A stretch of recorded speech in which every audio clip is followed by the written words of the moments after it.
Kapan akibat dari karma buruk yang sesuai dengan sebabnya akan terjadi?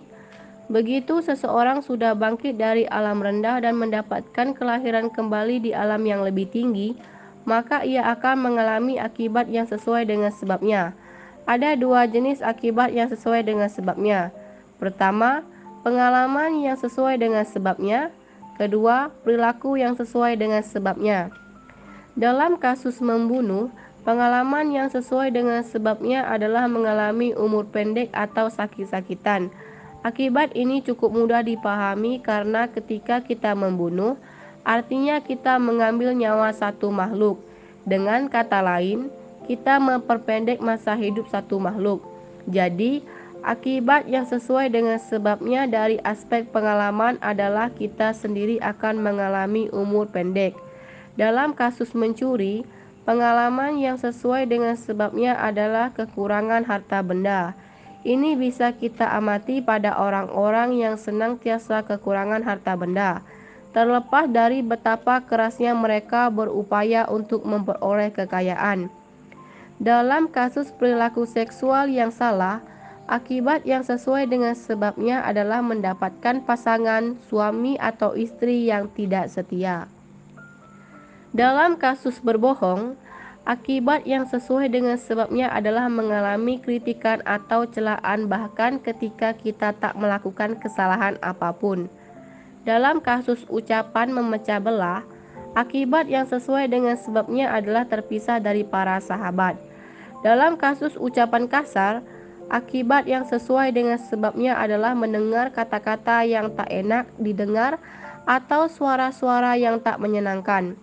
Dalam kasus omong kosong, akibat yang sesuai dengan sebabnya adalah diremehkan atau tak diperhatikan oleh orang lain.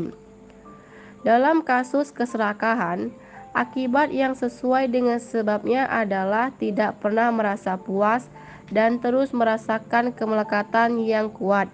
Dalam kasus niat jahat, akibat yang sesuai dengan sebabnya adalah merasakan amarah atau sikap bermusuhan. Dalam kasus pandangan salah, akibat yang sesuai dengan sebabnya adalah ketidaktahuan atau kegelapan batin. Bagaimana dengan akibat yang sesuai dengan sebab dari sudut perilaku? Bila seseorang membunuh, maka ia akan cenderung suka dan menikmati tindakan membunuh. Ini berlaku pada karma buruk lainnya.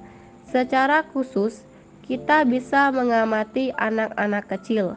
Kadang-kadang tanpa alasan apapun, seorang anak kecil bisa sangat menyukai dan menikmati tindakan membunuh makhluk apa saja yang bergerak. Ini kelihatannya terjadi begitu saja, tanpa sebab apapun.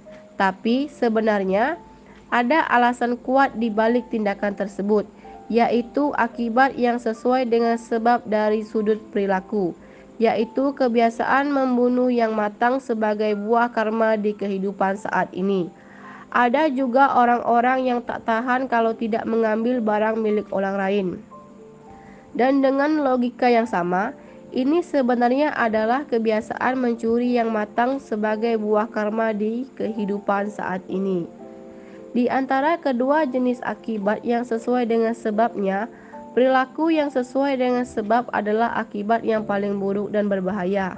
Suatu akibat yang mengakibatkan pengalaman tak menyenangkan akan habis atau selesai ketika dialami. Tapi, perilaku yang sesuai dengan sebab menyebabkan seseorang terus menciptakan pengalaman yang tak menyenangkan, dan ini tentu saja jauh lebih buruk.